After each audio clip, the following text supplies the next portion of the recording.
नमस्कार दोस्तों, स्वागत है आपका वेद निमेश के चैनल में। दोस्तों, सत्य और सटीक न्यूज जानने के लिए अभी आप सब्सक्राइब करें वेद निमेश के चैनल को। दोस्तों, आज मैं नो भर्तियों पर बात करूंगा जो प्रकरण लगे हुए हैं 19 मार्च और 24 मार्च के लिए, जो कि पिटिशनर रिलीफ की तरफ तेज़ी से बढ़ती हुई दोनों भर्तियां। दोनों को मैं बिल्कुल सत्यता के साथ में आपके सामने अपने विचार रखूंगा। बड़े ही ध्यान से सुनेंगे कि आज मैं पहले 69,000 की बात कर लूँ। 69,000 की जो मामला था, आपको पता ही होगा, वो संसद जी के कोर्ट में जो है, जब सरकार अपने ही खुद स्वीकार करा कि हाँ इसमें चूक हुई है और इतने लोगों का जो 6800 की सूची बना करके ले गई थी और उसमें यानी कि गलती खुद को स्वीकार कर ली थी, तब जो है शमशेरी जी ने उसको नहीं मानते हुए कहा कि आप इसको नए सिरे से करें और सभी जो है भर्ती को पुनः दोबारा से रिजर्वेशन पॉलिसी के तहत करें। अब इतनी बड़ी भर्ती हो चुकी थी और उसमें से रिसप्लिंग करना और फिर नीचे से उन लोगों को लेना बड़े सरकार के गले की फांस बन चुकी थी कि जो सिलेक्टेड हो चुके थे वो रिजर्वेशन कैटेगरी के, उन्हें और जो अनरिजर्व कैटेगरी के जो सिलेक्शन हो चुके थे उन्हें कैसे बाहर करें और जो रिजर्व्ड हैं उन्हें कैसे अंदर लाई। बहुत बड़ी चुनौती सुप्रीम यहाँ जो सरकार के सामने आ गई, वो सुप्रीम कोर्ट पहुँच गई और जो वहाँ पर स्टे होल्ड पर ही जो है ये सारी भर्ती अभी चल रही है। वो अपॉइंटेड जो हैं वो स्टे बैक जो हुआ है उसी पर आधारित और इस पिटीशन के अंतिम निर्णय के अधीन ही नौकरी कर रहे हैं। और आपने पिछली डेट पर देखा होगा कि उसकी जो कोर्ट है माननीय दीपांकर दत्ता की कोर्ट है। माननीय दीपांकर दत्ता की कोर्ट बड़ी ही अपने आप में एक जेन्युइन मानी जाएगी। कारण उसका यही है कि वो तथ्यात्मक निर्णय देंगे और तथ्यों पर निर्णय देंगे, ऐसे कोई हवाबाजी की तरफ वो या आर्टिकल का ज़्यादा प्रयोग नहीं करेंगे। और आप देखना कि अब उन्होंने जो पिटिशनर रिलीफ की तरफ जो बढ़े हैं, उन्होंने उन लोगों को भी रिलीफ देने की कहा है कि उन लोगों का भी जो है यहाँ पर बनता है स्टेटस कि जो लोग अभी भी सुप्रीम कोर्ट में नहीं हैं और दूर हैं, वो भी जो है हम उनको भी अंदाज नहीं करेंगे। तो इस भर्ती में भी जो है इसका कटाक्षेप जो सुप्रीम कोर्ट करेगा वो भी पिटिशन रिलीफ देने के बाद ही इसका हो सकता है, या फिर पूरी सूची रद्द होगी, जिसकी संभावनाएं कम है क्योंकि जो सिलेक्टेड हो चुके हैं उनको बाहर निकालना बहुत ही मुश्किल भरा कार्य हो जाता है। लेकिन सुप्रीम कोर्ट के ऐसा नहीं है कि सुप्रीम कोर्ट ऐसा नहीं कर सकता, लेकिन बहुत मुश्किल हो जाता है। जो चयनित हो चुका होता है, जिसकी रोजी रोटी चली हुई होती है, उससे जो है मानवता के आधार पर जो है सुप्रीम कोर्ट भी देखता है और वो ज़्यादा से ज़्यादा कोशिश ये करता है कि ज़्यादा लोगों की नियुक्ति हो जाए। इससे कोई गुरेज नहीं, लेकिन जो लोग सेलेक्टेड हो चुके हैं अब उन्हें निकालना बड़ा ही दुर्भाग्यपूर्ण हो जाता है। और न्याय की दृष्टि से सही हो सकता है, लेकिन सामाजिक दृष्टि से बड़ा दुर्भाग्यपूर्ण माना जाता है। इसलिए उनका निकलना तो मैं समझता हूँ कि अब इतना आसान है नहीं। लेकिन जो ये पिटिशनर रिलीफ होंगे उनकी जो एक मेरिट डिसाइड करेंगे, वो मेरिट का मतलब ये कि वो नियम कायदे कानून के तहत ही पिटिशनर रिलीफ देंगे। ऐसा नहीं है कि वो 20,000 या 30,000 जितने भी याची हैं उन लोगों को पिटिशनर रिलीफ मिल जाएगा। ये तो 69,000 की बात हुई। 69,000 में पिटिशनर रिलीफ मिलेगा, लेकिन वो मेरिट पर मिलेगा। और रहा ही बात 72,825 की, जो प्रकरण चल रहा है उसमें आपने देख रहे होंगे और नए नए तरह तरीके के हर बार जो याची नेताएं हैं उनकी अलग अलग पोस्ट आपने देखी होंगी। लेकिन आप लोग वेद निमेश की पोस्ट को आप मिला लीजिए और यथार्थ से मिला लीजिए और जो पहले भी कभी मैंने कहा हो उन बातों को मिला लीजिए, तो आपको सत्य के नज़दीक ही पाएंगे। क्योंकि मैं व्यक्तिगत के हित की बात नहीं करता कि चाहे मेरे हित की बात हो या अहित की हो, चाहे मैं उसके अंदर आ रहा हूँ या नहीं आ रहा हूँ, लेकिन जो कोर्ट में होता है कोशिश करता हूँ कि आप सबके सामने वो सच लाया जाए। तो दोस्तों, सच यही है, इसको स्वीकार करना पड़ेगा। ये मैं पहले से ही कहता था कि जज साहब की जो नज़र थी वो 25 जुलाई 2017 पर थी कि जो 25 जुलाई 2017 से पहले पिटिशनर थे। और आज की हो सकता है कि सरकार जब अपना कुछ पक्ष रखे तो ये जरूर हो जाए कि जो प्रेजेंट प्रोसेसिंग का हिस्सा है वही कंसिडर किए जाए, ऐसा हो सकता है। लेकिन जज साहब की जो नज़र में है वो 25 जुलाई 2017 का मस्ट है। जो प्रथम पॉइंट है वो यही है और दूसरा पॉइंट जो है ये बन सकता है कि प्रेजेंट प्रोसेसिंग में भी उसका होना अनिवार्य है। और वो मिडनाइट वाली जो बातें थी वो कभी मैंने नहीं कहा। कारण उसका यही था कि उस समय जो है 16 दिसंबर की बात हो रही थी, तो वो उस दिन तक की बात करेंगे जिस दिन वो सुनवाई चल रही थी। जैसे इस बार उन्होंने जो है 14 फरवरी को लगा दिया था कि अब कोई आईए या कंटेम्प्ट एंटरटेन नहीं किया जाएगा, यानी कि अब रोक लगी है किसी भी आईए या कंटेम्प्ट पर। उससे पहले कोई रोक नहीं थी। अब ये देखने वाली बात होगी कि जो पहले 16,417 लोगों की लिस्ट है और बाद की जो लिस्ट है वो भी जो है रजिस्ट्रार को सौंप दी गई है, और ये तो तय हो चुका है कि अब दोनों लिस्ट पर ही जो है जज साहब अपना निर्णय देंगे और उन्हें समाहित करेंगे। जाहिर सी बात है, क्योंकि हम कुछ क्षणिक सुखद महसूस कर सकते हैं ये कह करके कि ये पहली लिस्ट ये है, दूसरी लिस्ट ये है।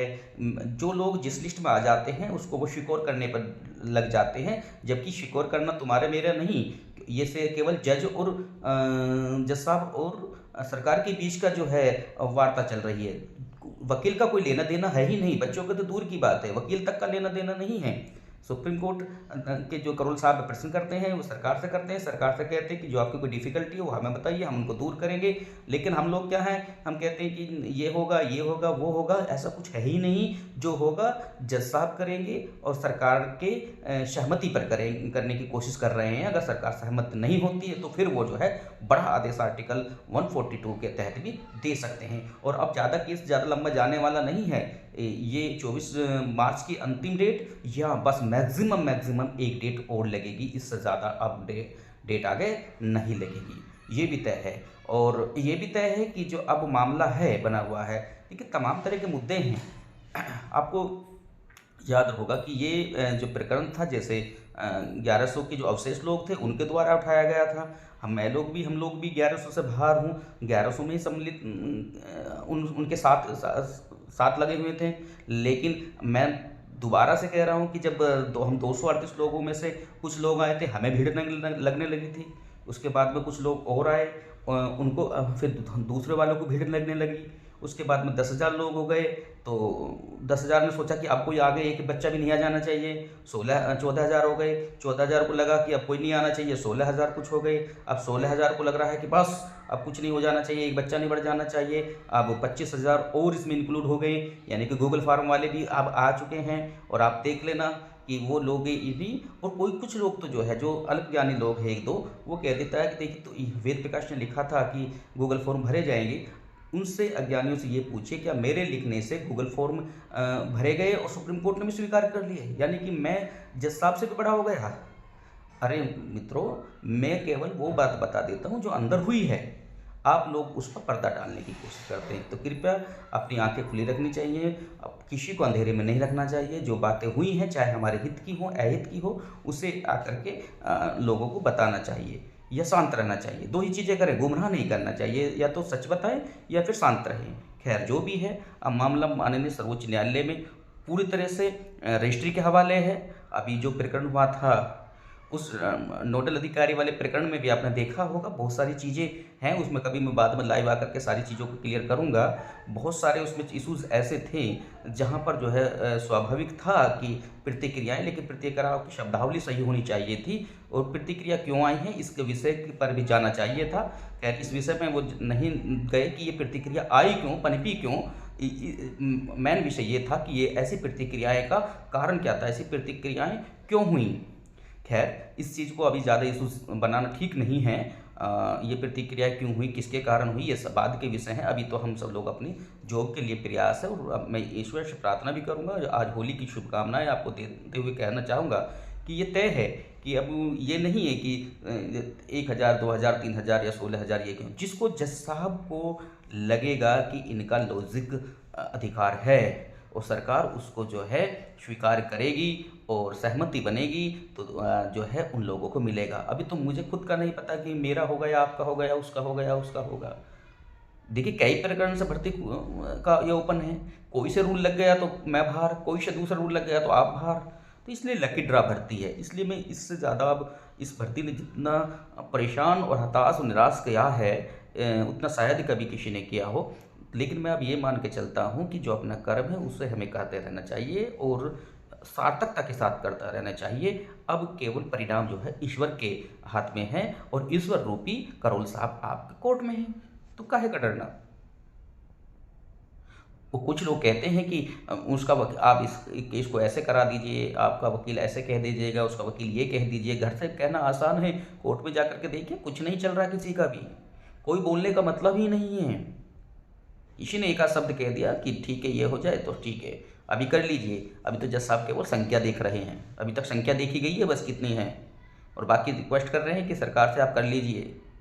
ये टीटी 2011 भर्ती मामला सुप्रीम कोर्ट जाएगा। अभ्यर्थी कितनी बार गए हम अभ्यर्थी, शिक्षक भर्ती के पदों पर भरने की मांग, खूब मांग उठी, क्या किसी ने इतना संघर्ष किया? और आज की एक मजे की बात और बताऊंगा, अभी एक चीज़ और बता देते हैं। देखिए ये रिक्त पदों पर नियुक्त हो याचिका है, और हम याचिका जो थे हमने हाई कोर्ट में हम जीत गए थे। 8 दिन के लिए कहा था, लेकिन उस पर ज़्यादा नहीं जाऊँगा कि कौन जीत गया कौन हार गया। लेकिन आज सुप्रीम कोर्ट में मैं एक नया चीज़ें देख रहा हूँ। सुप्रीम कोर्ट में इस समय 16,000 की जो लिस्ट बनी हुई है, उसके जन्मदाता ना जाने कैसे कैसे लोग आ गए इस समय। जिन लोगों के 16 याची बनाने भी 16 लोग भी उन्हें पैसा नहीं दे सकते, 16 लोग भी उनकी याची नहीं बन सकते उनके द्वारा। उनकी कृत्य ऐसे हैं, उनकी कार्यशैली ऐसी है कि 16 लोग भी उनसे नहीं जुड़ सकते। वो लोग भी 16,000 के ठेकेदार हैं इस समय।